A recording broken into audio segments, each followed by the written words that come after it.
Queridos estudiantes, vamos a trabajar en esta segunda clase, módulo 1 del día martes 31. Yo les invito a que mientras escuchan esta cápsula puedan revisar el aula virtual. Recuerden que en estos momentos es nuestra sala de clases. Y ahí se van a encontrar con la unidad 1 llamada Análisis Conceptual de la Noción de Derechos Humanos. Y en esta unidad, la primera clase tiene que ver con los antecedentes históricos. Yo les invito a que puedan abrir el PowerPoint que está puesto allí en el aula con respecto a la clase 2.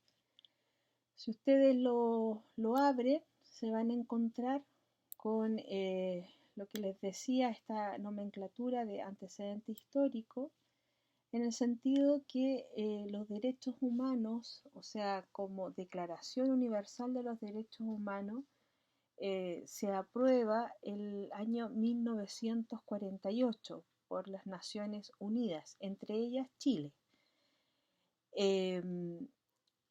Pero en la historia de la humanidad encontramos distintos antecedentes que justamente hacen relación a los derechos humanos, quizás llamadas de otras maneras, pero tiene esta idea de que existen ciertos derechos fundamentales de la persona humana.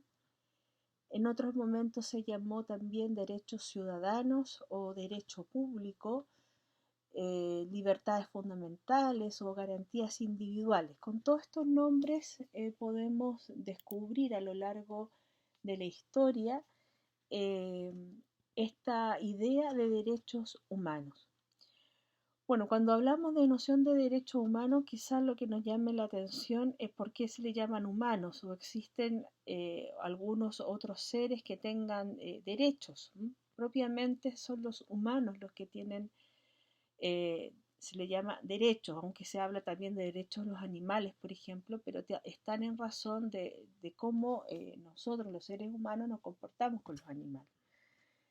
También hay que distinguirlo de lo que se llaman los derechos positivos, ¿no? Los derechos positivos significa que es una normativa, una ley que se refiere a ciertos ámbitos pero que no necesariamente son derechos fundamentales o inalienables, sino que son derechos adquiridos que la sociedad los va dando en la medida de que se van necesitando o demandando, ¿no? Por ejemplo, el derecho que tiene la mujer al pre y postnatal. Ciertamente es una ley, una normativa que se da en un contexto de sociedad donde la mujer, por ejemplo, trabaja, ¿no? Antiguamente, cuando la mujer se dedicaba solamente a la casa, al tema de los hijos, en fin, no era necesario ese tipo de ley. Entonces, cuando hablamos de derechos humanos, estamos hablando de derechos que el ser humano los tiene por el solo hecho de ser humano. Entonces esa distinción se ha ido dando a lo largo de la historia, pero ha sido también un largo camino. Nosotros vamos, para referirnos o desarrollar estas etapas en la historia de los derechos humanos, insisto, como antecedentes previo al 1948, vamos a seguir un autor que se llama Jorge Hübner, que él trabaja esta idea de la historia de los derechos humanos en 4 etapas. Él presenta la primera etapa serían los derechos humanos tácitos de la antigüedad. Tácito significa que en el fondo la idea de derechos humanos no estaba desarrollada en la antigüedad, pero sí había una intuición de que las personas, los distintos pueblos, aunque sean enemigos, ¿no? Tenían ciertos derechos por el solo hecho de ser seres humanos. Luego tenemos los derechos humanos como concesión del soberano en la Edad Media. Es una etapa en la historia de la humanidad en que se puede visualizar que algunos soberanos, ya sean reyes, duques, en fin, como estuviera organizada la sociedad, sobre todo estamos hablando de Europa, dependiendo de cómo este soberano, este rey, comprendía la realidad, comprendía la sociedad, según su cosmovisión, entregaba ciertos derechos a las personas que estaban a su cargo, pero dependían totalmente de él. No había nadie más que lo regulara. Vamos a ver algunos ejemplos con respecto a eso. Luego, en la Edad Moderna, tenemos los derechos humanos como doctrina filosófica e ideario político. Aquí en esta etapa, bueno, que empiezan también a surgir las universidades, focos de saber, se empieza a desarrollar este tema de los derechos humanos desde el ámbito jurídico, pero también filosófico, y también como ideario político, también como lucha política, podríamos decir, ¿no? Entonces, vamos a ver algunos ejemplos en la Edad Moderna sobre esto.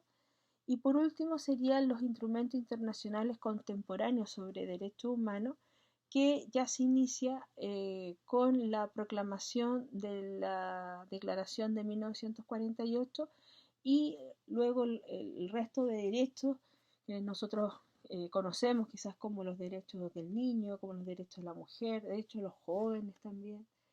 Entonces se empiezan a proclamar una serie de derechos, ya sea a nivel universal como también más local. Entonces, bueno, ese tema de los instrumentos internacionales de derechos humanos ya los vamos a ver las clases que siguen, pero quería nombrarlo como una etapa dentro de este desarrollo de lo que son los derechos humanos.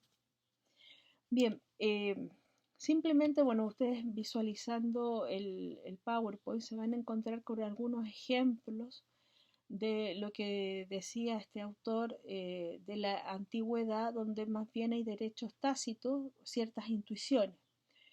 Entonces, uno de los códigos más antiguos que se conoce para el resguardo de los derechos humanos, que pueden ser acontecimientos, pero también textos legislativos, es lo que se conoce como el Código de Hammurabi del siglo XVIII antes de Cristo.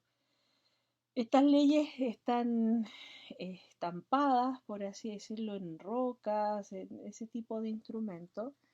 Y ya este código de Hammurabi es conocido con establecer el principio de equidad, que era la ley del talión, el famoso ojo por ojo, diente por diente.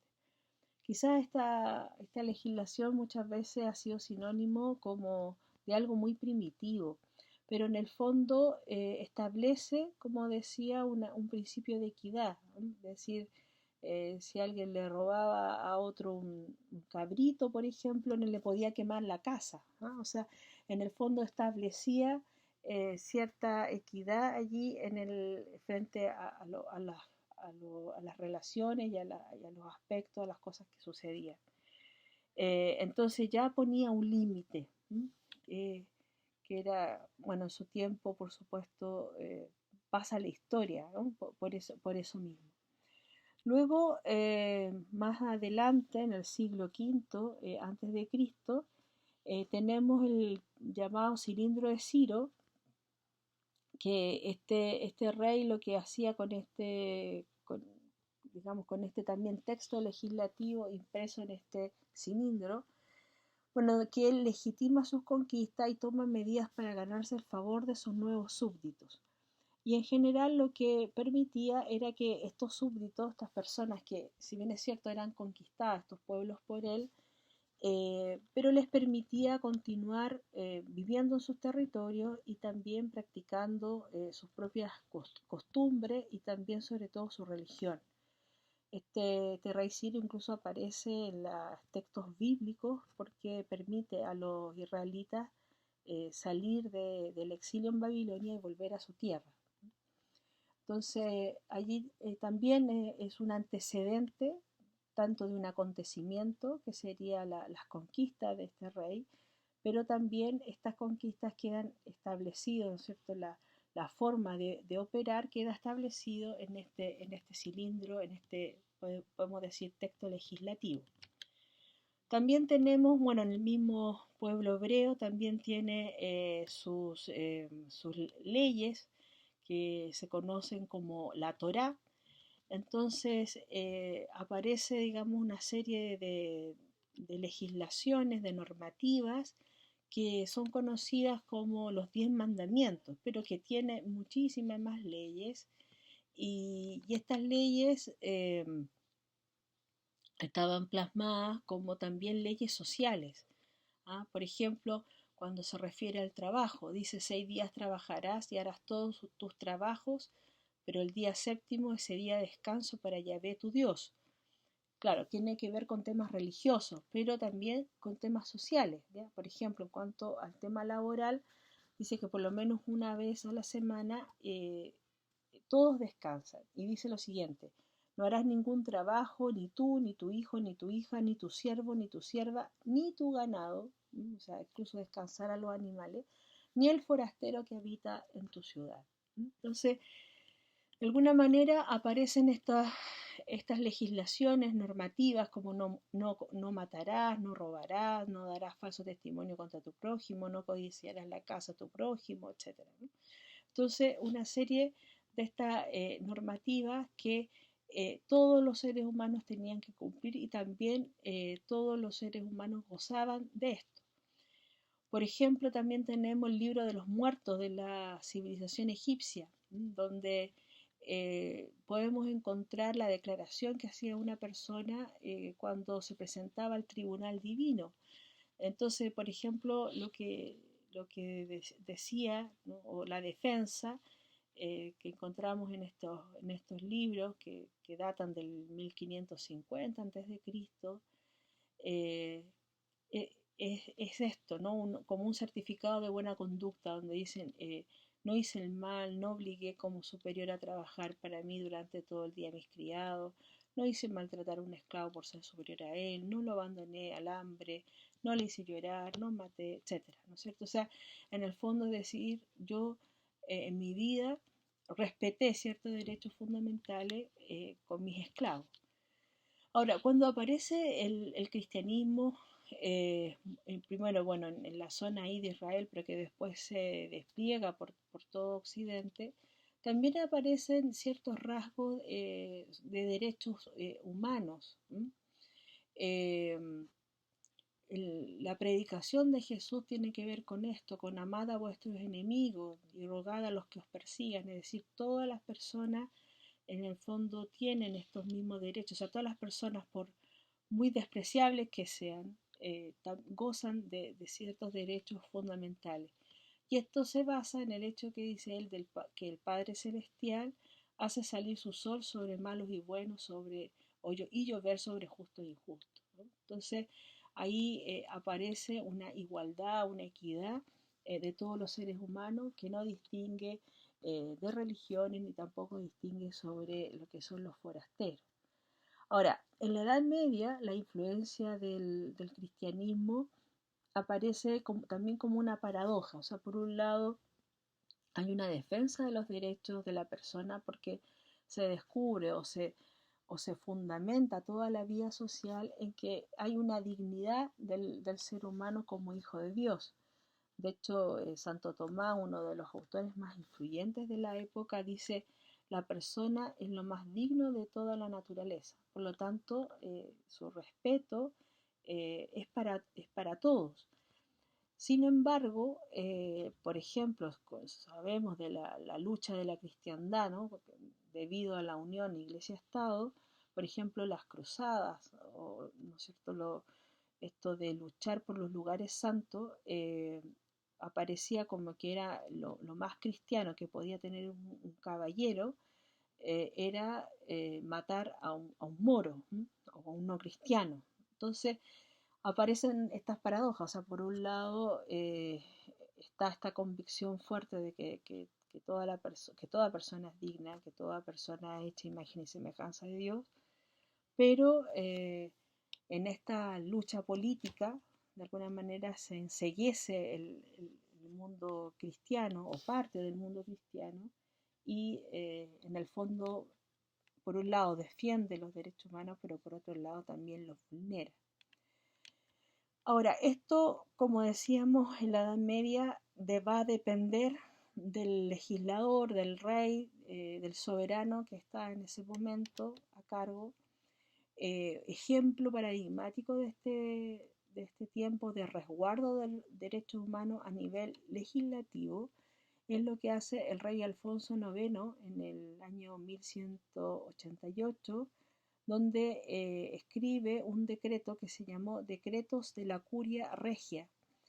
Aquí también es un antecedente a una carta que se llamó la Magna Libertatum del 1215 que llegó a todo el reino de Inglaterra.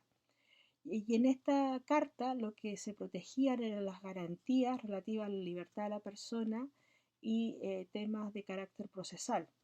Y se empieza a escribir y a aplicar el derecho de propiedad y la inviolabilidad del domicilio, o sea, el tema del resguardo de la propiedad privada. Entonces, tenemos que a través de esta normativa en Inglaterra se reconocen que las personas tienen ciertos derechos que son propios, que no dependen de la casta o dependen del dinero que tengan, sino que todas las personas tienen derecho a proteger ese tipo de facultades.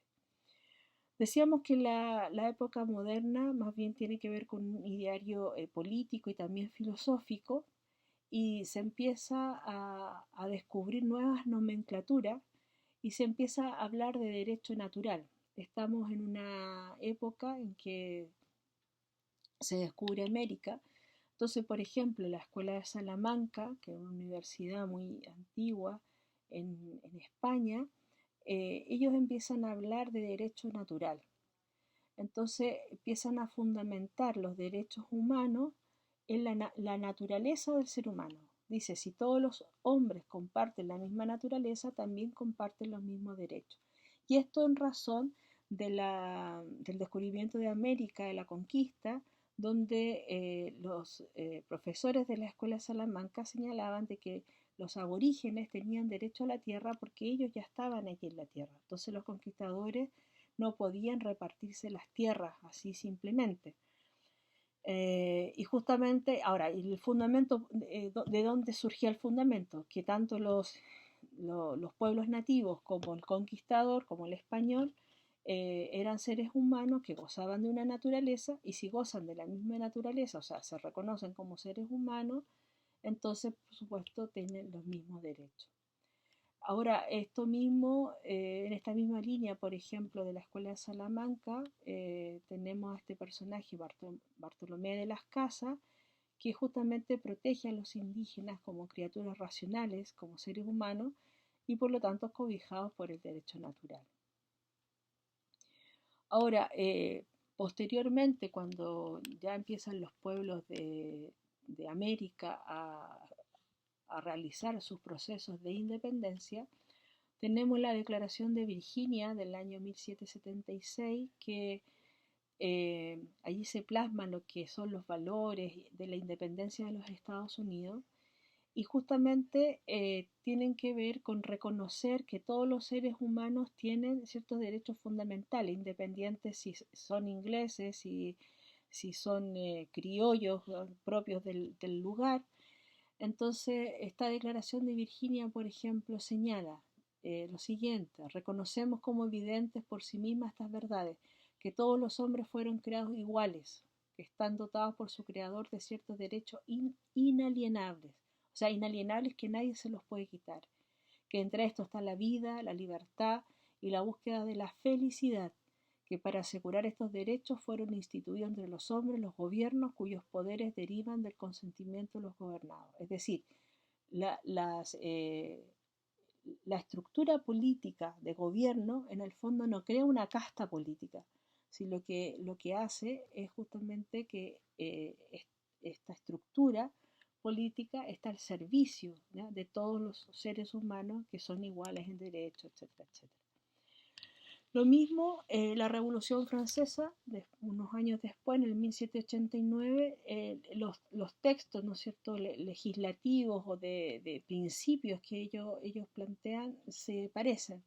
Dicen, los hombres nacen y permanecen libres iguales en derechos, las distinciones sociales solo se podrán fundar en la utilidad común, la finalidad de toda asociación política es la conservación de los derechos naturales e imprescriptibles de todo hombre. Tales derechos son la libertad, la propiedad, la seguridad y la resistencia a la opresión. Entonces, si ustedes se dan cuenta, aparece, por ejemplo, el ejercicio de la libertad como uno de los derechos fundamentales de la persona.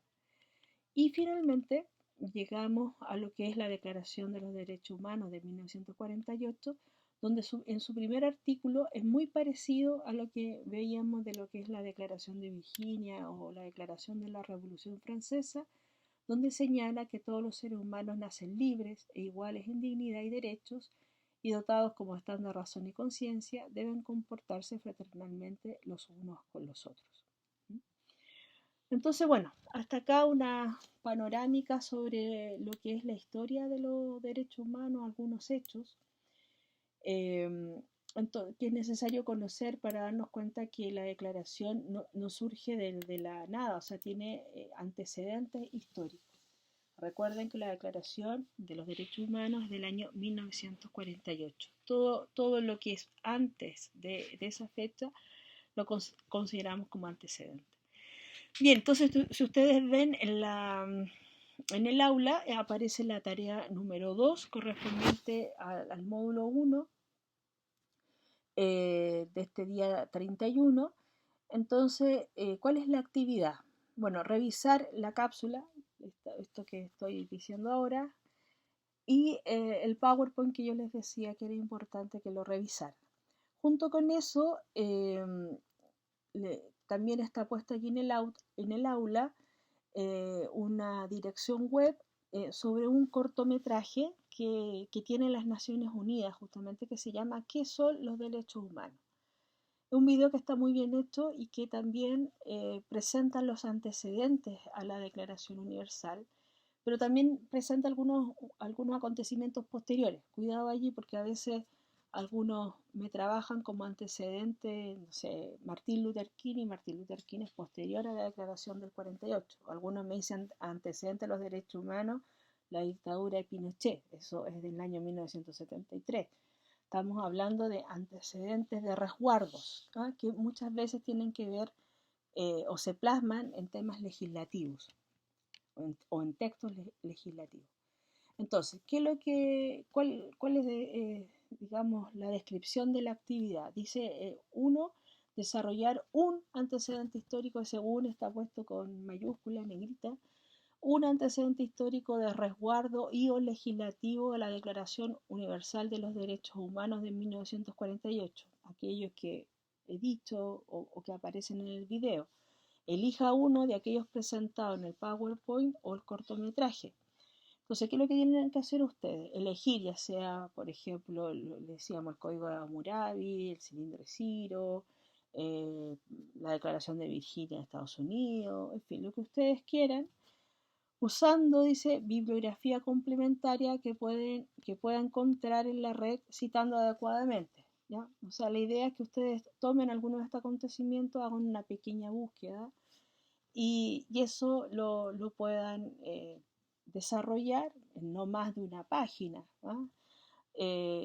Pero claro, obviamente van a tener que buscar algunos antecedentes bibliográficos. Como estamos en esta situación, obviamente lo van a encontrar a través de la red. Lo importante es citar adecuadamente, es decir, si es textual, pone comillas, si es parafraseado también, según la norma PASEI. Yo ahí les pongo la forma básica de cómo se citan los textos que uno encuentra en la red. Insisto, esta respuesta 1 en no más de una página, ¿no? Se trata de algo breve que ustedes puedan desarrollar.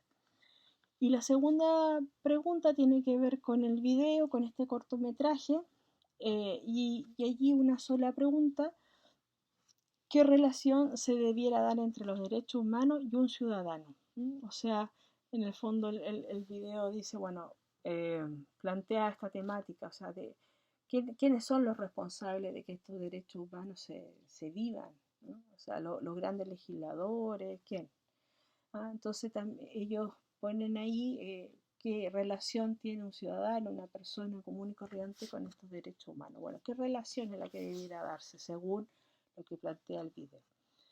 Entonces, bueno, muchos me preguntan, profesora, ¿cómo se suben estas tareas? Solo por el aula, nada por el correo, todo por el aula. Y allí en la programación poníamos que la fecha límite para la entrega de los 3 primeros talleres era el martes 7 de abril, ¿ya? Así que es importante que entonces lo vayan desarrollando. Bien, esta es la cápsula entonces del módulo 1. Luego haré la cápsula de este mismo día 31, pero que correspondería al módulo 2. Un abrazo, que estén bien.